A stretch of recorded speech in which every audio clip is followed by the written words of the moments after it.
Alah, kalau kita rasa cerita tu tak best, tak perlu rasa malu kot kata tak best, betul tak?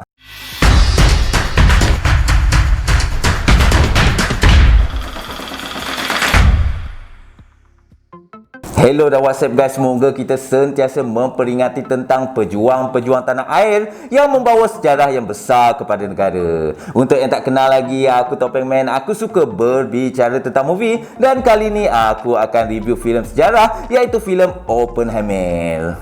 Filem ini diarahkan oleh one of my favorite director iaitu Christopher Nolan. Aku sebenarnya dah tonton awal movie ni tapi busy sangat lah guys. Banyak sangat projek nak buat. Tu yang baru nak post. Tak apalah kan, yang penting ada daripada tak ada, betul tak? Hari tu aku tonton pun bersama member. Mereka mix feeling jugalah pasal movie ni. Ada yang suka, ada yang rasa bosan dan ada yang kata biasa-biasa saja kan.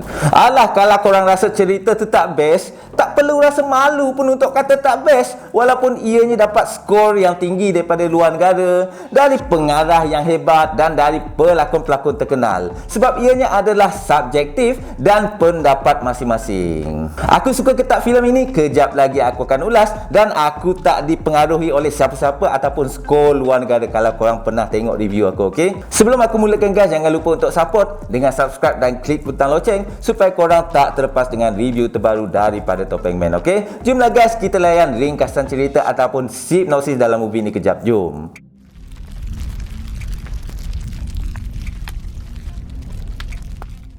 Oppenheimer merupakan filem biografi sejarah yang diarahkan oleh Christopher Nolan. Filem ini dibintangi oleh banyak pelakon-pelakon yang hebat, antaranya Cillian Murphy, Emily Blunt, Matt Damon dan banyak lagi pelakon-pelakon hebat yang lain. Oppenheimer mengisahkan J. Robert Oppenheimer merupakan ahli fizik di sebalik pembuatan senjata nuklear pertama di Manhattan pada era Perang Dunia Kedua. Namun di sebalik terciptanya bom atom tersebut tidak menjadikan suatu kepuasan terhadap pencapaiannya, malah hidupnya dihantui dan terdapat halangan setelah menciptakan senjata tersebut.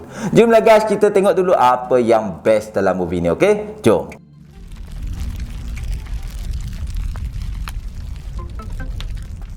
Yang pertama, penyampaiannya yang tidak linear. Seperti kebiasaan filem Nolan, kalau korang adalah tonton filem dia yang sebelum-sebelum ni kan, dia ni suka bermain dengan timeline atau melompat scene ke scene dengan cepat. Aku tak ada masalah pun dengan benda tu. Ianya sebenarnya menampakkan kebijaksanaan Nolan dalam menyampaikan sesebuah cerita dengan lebih berkesan. Mungkin sesetengah orang akan pening dan keliru dengan penyampaian tersebut, tapi aku sukalah cara penyampaiannya. Maybe sebab aku suka filem yang berat-berat kot. Sebenarnya kan, kalau filem ini diedit semula mengikut kronologi linear, filem ini akan nampak nipis dan simple. Itu yang aku kata tadi, yang Nolan ni memang bijak dalam menyampaikan sebuah cerita yang pada asalnya mudah je naratif dia, tetapi boleh jadi filem yang nampak matang.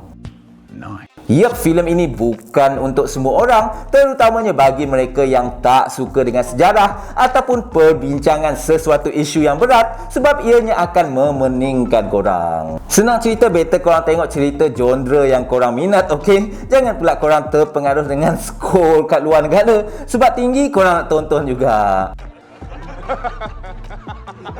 Yang kedua, runut bunyi dia yang mantap. Yep, sesebuah filem adalah penting dalam merealisasikan runut bunyinya bagi menambahkan impak yang lebih baik. Filem ini antara yang boleh dijadikan contoh bagaimana setiap penghasilan sound effectnya, runut bunyinya mahupun soundtracknya seiring dengan penyampaian dan perjalanan cerita. Memang aku impress dan tertariklah dengan penghasilannya, dibuat dengan penuh teliti menjadikan keseruan cerita nampak gah dan berkualiti. Sebab itulah pemilihan runut bunyi, sound effect dan soundtrack ni penting, sebab ianya juga menentukan kualiti sesebuah filem. Jomlah guys, kita tengok pula apa yang aku rasa kurang sikit dalam movie ni, ok? Jom.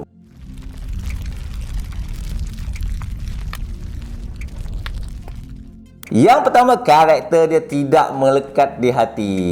Filem ini dilakonkan oleh star-star yang berprofil tinggi, kira hebat-hebat belaka lah kan, walaupun sekadar pegang watak sampingan. Lakonan dia orang, yes, memanglah mantap. Tapi kan aku tak rasa dekat ataupun peduli pun dengan watak-watak yang dipersembahkan. Watak Oppenheimer ni adalah juga rasa kan, tapi masih was-was lagi, sama macam peranan watak yang dia pegang. Yang lain tak melekat langsung, sorry to say, okay? Beberapa watak terkemuka diperkenalkan secara berturut-turut dan lepas tu hilang begitu saja tanpa korang kenal dengan lebih mendalam ataupun ambil berat pasal mereka.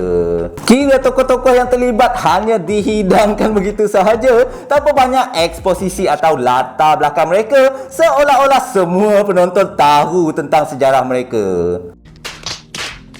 Even aku pun ngaku ada tokoh yang aku tak kenal pun latar belakang. Dah search baru tahu. Buat apa nak malu kalau betul tak kenal kan? Bukan sejarah Malaysia pun, betul tak? Daripada buat-buat bijak macam tahu semua tapi nothing. Pi lah.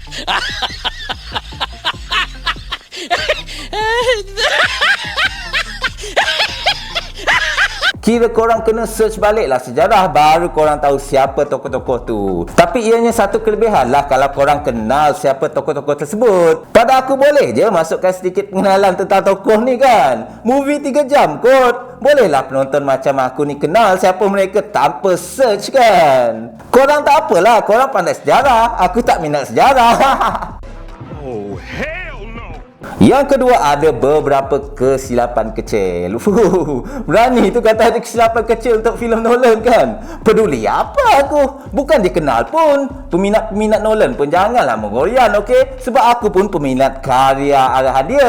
So terpulanglah kepada peminat dia nak terima ataupun tak. Aku sebenarnya menjumpai beberapa kesilapan kecil, terutamanya di bahagian babak situasi sama, kamera yang pelbagai angle. Apa yang aku perasan, ada beberapa babak yang aku jumpa dengan gaya seseorang, prop dia dengan latar dia bertukar-tukar tak konsisten. Bila angle kamera belah kiri dia buat macam ni, bila belah kanan dia buat macam ni, bila kiri balik buat macam ni balik. Mula-mula tu aku ingat aku silap pandang, rupanya betul, memang ada lagi babak scene lain yang terjadi.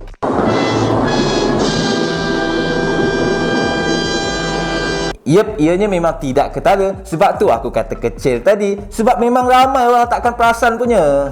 Nasiblah Nolan ni bijak dalam gunakan timeline melompat-lompat kan. Lagilah orang tak ingat scene yang sebelum ni. Satu lagi, runut bunyi dia ada part terlalu kuat sehingga mengganggu perbualan dalam babak. Tapi overall tidaklah mengganggu keseluruhan cerita. Jomlah guys tengok berapa aku nak bagi markah untuk movie ni. Okey, jom.